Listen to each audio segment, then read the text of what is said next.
Hello and welcome to the Matchless KungFu, episode 6. My name is Safa and thank you for joining me again. We take off where we left last time by still learning stuff from Yingbuki. As I said before, this takes a very long time. This took one or two in-game days. So I'm not gonna show you all of it, but we learned everything from Ying. After we're done with learning from him after 2 days, we finally take care of the health problem and we go to the nearby clinic that's near our house. So we enter the clinic and lay on a bed, and in this game if you lay down a sick bed, the doctor or the owner of the clinic will come and he will cure you for payment. And the name of this doctor is LV Bieli, and I'm not sure if that's a Chinese name, it sounds more Italian, so I'm just gonna call him Lou Bieli.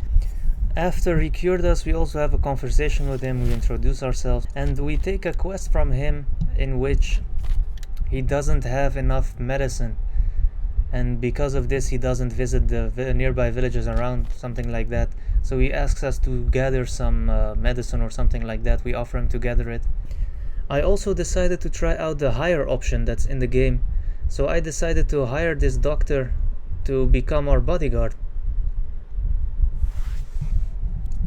So he will now follow us around. We paid him 550 coins for this. And right after I hired him as a bodyguard, we got another option to expand the map. So we're gonna expand the map once more. Then I decided to go to the flame sect again, and while walking through the new map section, we get approached by Wen Mochu, who is a bandit. And she threatens us and tells us that we have to pay her and that she's the boss around here. But we are nobodies, bitch. We're not gonna give anyone any money. And we have backup this time from Mr. Doctor Lou Bieli, our Italian doctor. He's gonna help us in this fight, but before we fight her, I of course have to verbal duel her. After winning the duel, I choose the option to deal damage to her, max vigor. I first thought to myself I should give her admiration or maybe let her sheath the blade, but I wanted to have a fight and I had backup, so I was very confident. But as you can see, she is way stronger than us. Like, she has 9 moves. And even with the doctor's help, Mr. Bieli, he's not gonna be enough for us, man. So, let's see how this fight goes. By the way, the blue hand or the blue orbs that come up are the ally attacks. So that means that Bieli is also gonna fight together with us. And let's see if he throws a punch. Yeah, there he was. He only threw one punch. That's okay, we're just gonna get hit in the stomach. We toe stomp her, she deserves that. And then we go back into an epic pose that I beat her. That's nice. But as you can see in the next move, she will just kill me. If you look at the left top corner, like, that skull means that in the next round we will just die. But oh well, I didn't want to go out with a fight, so we're just gonna cast this. But yeah, this bandit is wrecking us. Palm strike to the chest, damn. And she decides to destroy our Kung Fu. But I have no idea what that means. Like, the moves that she does to destroy it looks really cool. But then suddenly Yuan Zhaixing comes, and I didn't edit it this like this. This is how it happened. She defeated me, suddenly he's here, and he apparently beat her up, and she's knocked out. So Yuan Zhaixing, not the Dr. Liu Bieli who we hired, who took our money, but Yuan Zhaixing comes out of nowhere, beats up this bandit, and he is even kind enough to teach us a new power move. So we have a short conversation with him, we thank him for the help, and he teaches us a new move, so it's really nice. And apparently I didn't care enough in game to take a look at what that move is, but it seems it's called Iron Bone, as you just saw. So, oh well, we'll take a look at it later when I can play the game again, when we're done with this huge long recording. But I take the unconscious Wen Muchu, the bandit, with me, and we take her to our home. If you remember, I had placed the cage while decorating the house, so she's now in the cage. And we decide to loot her and to take everything that she has in her inventory, including her clothes, her weapons, her money, everything she has. And now that we finally, after all this time of running around in our boxers, we finally have clothes to wear, so I equip everything we took from her and we will look very decent. So let's see, green silk pants, the green coat. Now if you take a look at Taimur, he looks epic. It looks better than the gi, in my opinion. And look, the new hairstyle. Look at that, his hair became longer. He has a new little crown. But the sword that we had was better than her sword, so her iron saber is not that impressive. The mountain sword is a lot better. Gives us a lot more damage, so I will equip that later on. So after stealing all her stuff and equipping it, I decide to have a little talk with our new detainee, our new prisoner Wen Muchu. So we choose the talk option, and then I choose the option to improve the relationship, and then I see an option. First I try to marry her for some reason, it seems, which is pretty crazy. I compliment her looks, she likes that. Yeah, these are just the options, but then I see the resolve grievances option. So I think to myself, you know what, maybe I can convince this bandit to stop hating us. And then a verbal duel starts. And I had one from her in the verbal duel when she first threatened us. But unfortunately, I did not win this verbal duel. And it seems after the last beating she gave us, for some reason I had not learned my lesson. I decided to resort to force and we start fighting her. And because I did this, she was able to escape the cage to fight us, of course. And yeah, she's way more powerful than us, so we take a lot of punches. Look at that kick into our back. So I just concede, admit defeat, and she thankfully this time just knocks us out. She doesn't destroy our kung fu, she doesn't kill us, which they can do. So what happens now is, I'm not sure what she's doing. She's doing look for someone, I don't know what that means. But then Yuan Jiaxing comes in again, and this time we finally see the fight, how it happens. And Yuan Jiaxing just starts beating the shit out of her. Remember, Yuan Jiaxing is the strongest character that we have seen up until this point. Yuan Jiaxing has transcendency, that's the max level that you can be. So he's super strong, and he knocks her out, and we're also knocked out, but we wake up thankfully. We pick up, we decide to take her head. So when you take somebody's head, it's literal, you literally take that person's head off. So we decapitated her, and we then again looted everything that remained. So we killed the bandit. So yeah, looking back to all of this, it's pretty crazy. It's been a pretty wild ride. And Lu Bieli is completely useless. He didn't help us at all in the fights. It's wasted money. But I decide to sleep until our vigor is max again, so we're fully healed up. Then I decide to do some meditating to get our spirit back up, because we lost our health in the fights and we lost our spirit in the verbal duels. Then while meditating, I take a look in our inventory and I see Wen Mochu's head. It's literally in our inventory, we can place it, but I don't do that. Instead I decorate the house with also stuff from Wen Mochu. Like, we stole these lamps from her. Or I guess it's not really stealing because she's a bandit. She probably stole it from somebody else. But oh well, they look good in our house. And our house now has lights. So that's nice. So now our vigor is back to normal again. Our spirit is back to normal. Now it's the turn for our health. So I go and take a look in the Meridians tab. And as you could see, it got healed. And the funny thing about this is, I have no idea how. I still, up until this point, like in recording time, this has been maybe 4 hours of recording or 4.5. I still hadn't figured out how meridians work.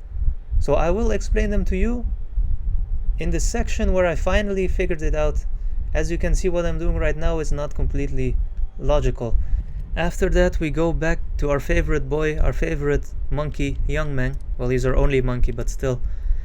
We see that he had made 1,522 coins from begging, and that he has a lot of random stuff as well. He's such an effective beggar. How can you deny this monkey when you see him? How can you say no to this monkey beggar? Like, no, but it's really nice. He's like giving us a passive income. So that's also the reason why I had put him there. But I don't take his meat, his wine, or his or his poo. He can keep all of that. For some reason, I decide to go to the bandit camp. So I have equipped my sword again. I go to the bandit camp, and we come across Yuan Erniang, or Yuan, I don't know how to pronounce the name. But then we take a look at her relations, and we see that her husband is Wen Zilong, or Wen Zilong. And then we see that Wen Muchu is her daughter, who we killed, and that she has another daughter who's also a bandit. So this is the first section of bandits that we had placed in the map. It seems that this is just a bandit family that were living in this desert cave, and that they're the bandits, and that her daughter threatened us for our money, got beat up twice, and then we took off her head. So these people, they hate me. The bandits now have a reason to hate me. I killed their daughter. So now we're in trouble with this bandit family, the crime family. They have a grudge against me and they all hate me, but nothing else noteworthy happened. I just went there for some reason and took a look at the relations, so yeah. Then we go finally towards the flame sect. I climb up their mountain. I didn't know that there was a main entrance. They actually have a gate with a main entrance, but I didn't use it. Then I just went into one of their buildings and I saw that I could practice Kung Fu on a dummy. So I do that. And we get a little bit of technique training, so that's good. And then I start looking around their entire base, but there was literally nothing noteworthy. So I'm gonna show it to you, but I'm going to fast forward it, because yeah, there was just nothing interesting here. Like I could have joined the sect, but I decided not to do that because I figured out I could start my own Kung Fu sect, and that's what we're gonna do later on. So yeah, it's just me looking around their base, not doing much, talking with random people, taking heat damage, because they live in some sort of volcanic mountain, but it's not an actual volcano. So yeah, this is a forge. In the forge you can make your own weapons, but we haven't forged anything yet, and I'm just checking it, as I said earlier. They have a nice looking base. We also found a treasure chest. We took that, did some mining. As you can see, they have a special kind of mine that gives you precious metals. And they also have not a bandit camp, but I think this is more their prison, and that they imprison people and make them do the mining for them. But well, and this is their main entrance. So yeah, after exploring the entire fire sect base, I decided to summon our horse, because we had also taken some damage to our vigor because of the heat. So we just ride our horse and go back to our own home. While being back home, I go towards I go and gather some more grass, and then I remember that this well here belongs to us. The reason why it belongs to us is because another NPC had placed it, but that NPC died, and then we were able to claim it for our own. So I decided to place this well near our house, just for decoration. Like, you can do some stuff with the well, but not that much. And I also decide to place other stuff that we have in our inventory that we looted from bandits, or that we had looted from Wenmuchu. And in our house we replace our floor bed with an actual bed, so we have a little better bed, you know, we don't sleep on a mattress on the ground anymore. And we also place a chest, so our house looks a little bit better. And we can also place stuff in the chest if we need to. Then we get an option to join an auction, and auctions are really cool in this game. You have like an item pool in which you can add your own items, and other random items get added too, and you and other NPCs, well, you guys know how auction works, I think. I mean, I don't have to explain that, but you can get some really powerful stuff in the auctions. But as you can see, we're not a rich man. We might have a house, we might have a horse and a monkey, but we only have 6,000 coins, so that's little. But we're gonna join the auction, and we're gonna try to buy the Guard Battalion High Platform. All the other stuff in the item pool was either not really, it wasn't really needed for us, or I didn't have any interest in any of the other stuff. I thought to myself, you know, Guard Battalion High Platform, you know, that looks kind of cool, the name is cool. I was wondering what it was, so that's the only thing I bid on. So now the auction starts for it, and we don't have many people who are competing with us. It's only Lubieli the doctor and someone who we haven't met yet, Si Jinhu. I was able to get it for 1569, so that's really nice. But I'm gonna end the video here. Thank you for joining episode 6. It's been a fun episode. Before I'm gonna end it, we're first gonna place the Guard Battalion though, so 1 second.